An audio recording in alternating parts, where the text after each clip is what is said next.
નમસ્કાર દોસ્તો, સુપ્રભાતમ. સરસ મજાનું મંગલ પ્રભાત ઉગી ચૂક્યું છે. સૂર્યના પ્રથમ કિરણો ધરતીને ચૂમી રહ્યા છે. માળામાંથી નીકળેલા પંખીઓ ચણની શોધમાં આમ તેમ ઉડી રહ્યા છે. ચારે તરફ પ્રવૃત્તિનો ધમધમાટ ફરી પાછો શરૂ થઈ રહેલો છે. ત્યારે તમે આંખ ખોલીને દિવસને આવકારવા માટે મોપર સ્મિત સાથે ઊભા થાવ છો. આ પ્રયોગ કરજો દોસ્તો.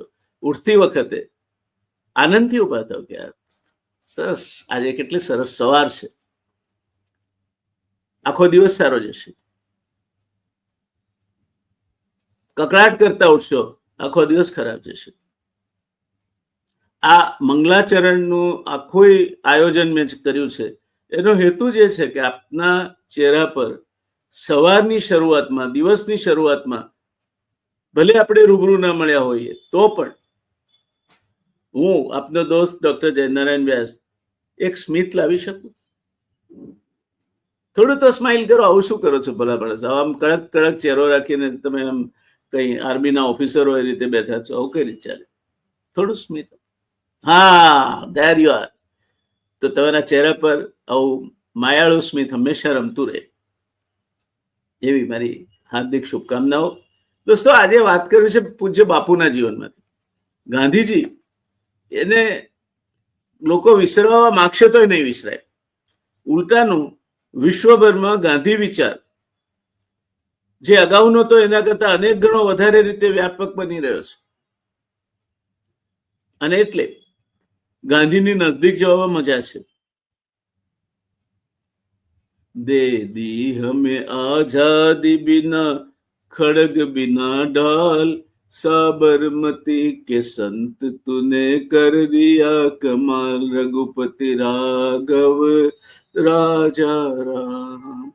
आंधी में भी जलती रही गांधी तेरी मशाल, साबरमती के संत तूने कर दिया कमाल, रघुपति राघव राजा राम.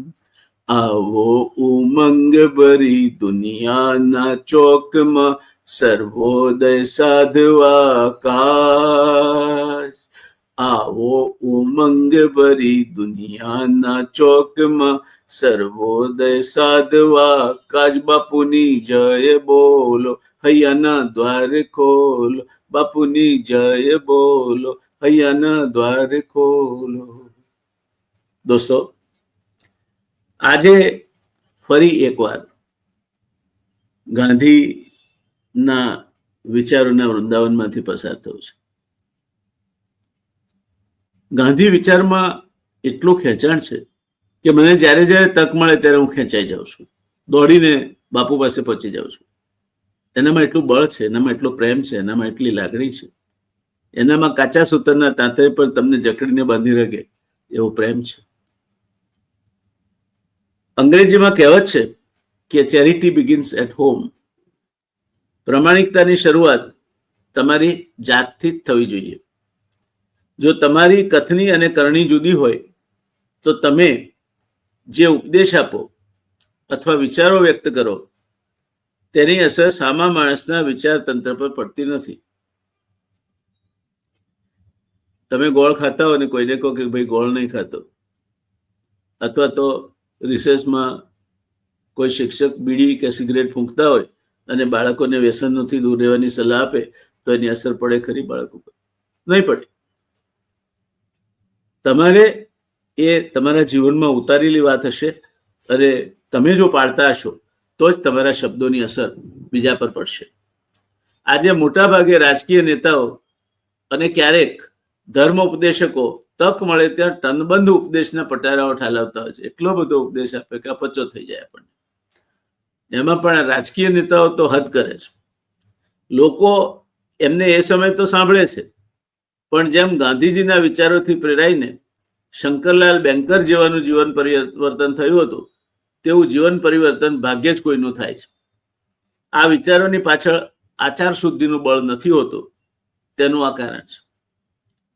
આ બાબતમાં ગાંધીજીના જીવનમાંથી બે પ્રસંગ ટાંકવા છે. ગાંધીજીની શ્રદ્ધામાં અભય ઓતપ્રોત થઈને બળી ગયું હતું.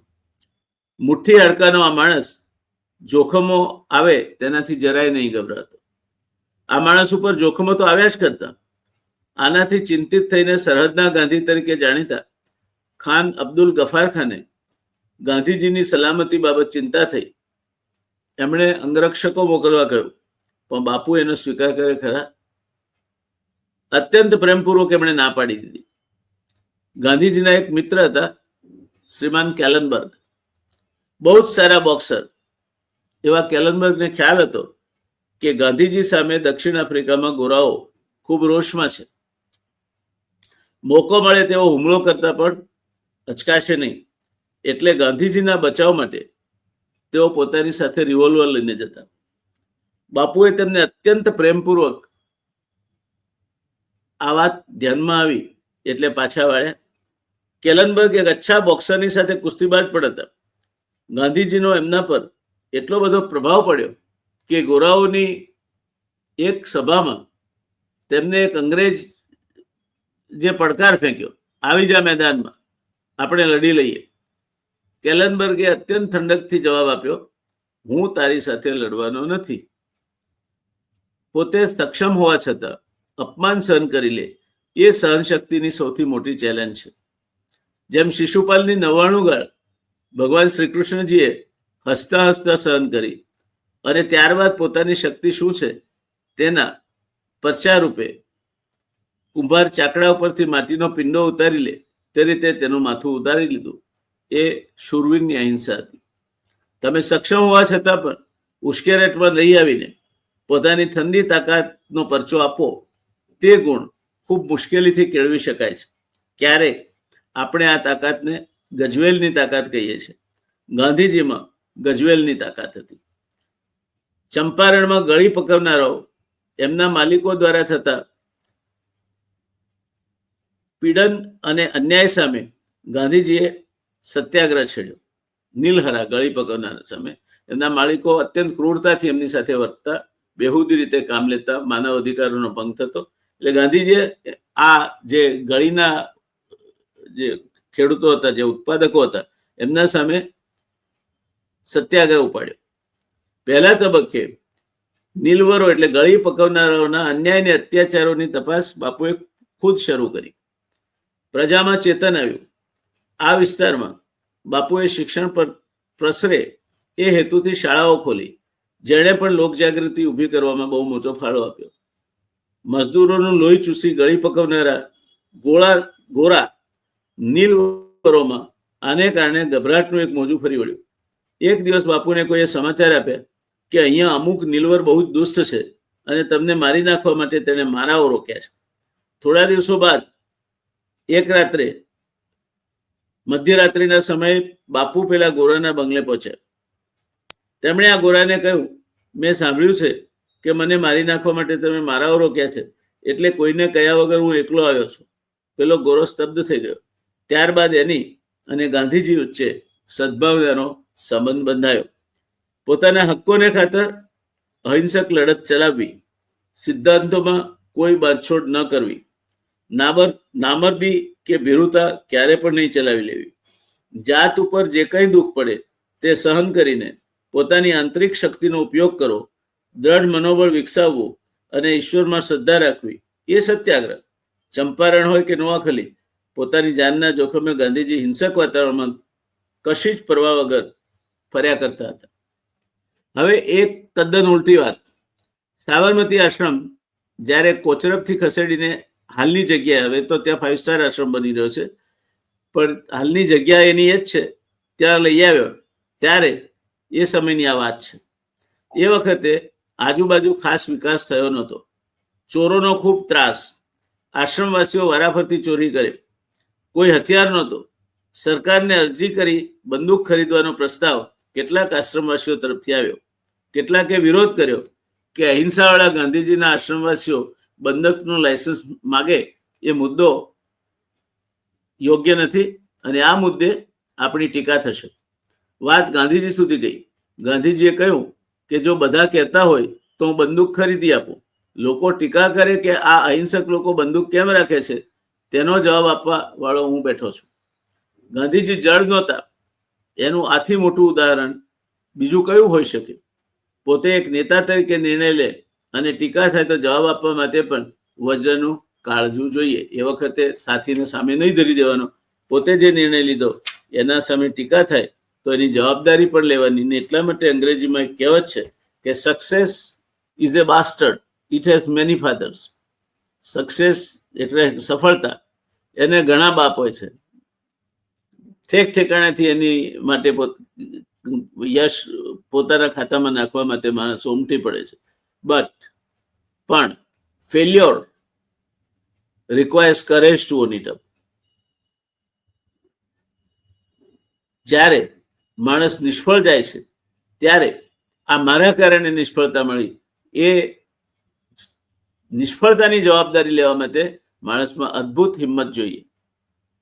અને જે નિષ્ફળતાની જવાબદારી લે છે એ સફળતાનો યશ પણ એને આપોઆપ મળતો જ હોય છે, પણ એક સારો નેતા બની શકે છે. આ વાત લક્ષ્યમાં રાખવી. ઘર હોય, સમાજ હોય, વેપાર હોય કે સરકારી કચેરી, દરેક જગ્યાએ સ્પષ્ટ વક્તા હોવું એ ગુણ છે. પણ સત્યમ વદે, સાચું બોલો. પણ સત્યમ અપી અપ્રિયમ મા વદાત. અપ્રિય હોય એવું સત્ય ના બોલશો, એ જરૂરી નથી. માને માં પણ કહેવાય ને બાપની વહુ પણ કહેવાય. કેટલાક બીજો વિકલ્પ પસંદ કરે છે અને પછી કહે છે હું તો સ્પષ્ટ વક્તા છું. ના, એ સ્પષ્ટ વક્તા નથી, તમે રેકલેસ માણસ છો, બેજવાબદાર માણસ છો. જ્યારે તમારી પાસે સારો વિકલ્પ છે ત્યારે તમે કેમ એનો ઉપયોગ નથી કરતા? અને એટલા માટે જ માં કહેતી હતી કે કાણાને કાણો ના કીજીએ, કાણાને કાણો ના કીજીએ, માઠા લાગે વેણ, હળવે રહીને પૂછીએ ભાઈ સિદ્ધને ગયા તમારા નેણ. તો દોસ્તો, આજે બસ આટલું જ. આમાંથી તમને કંઈ ઉપયોગી લાગે તો જીવનમાં ઉતારજો. અને બાકી આવી રહેલો આજનો દિવસ આપના માટે ખૂબ મંગળમય બની રહે.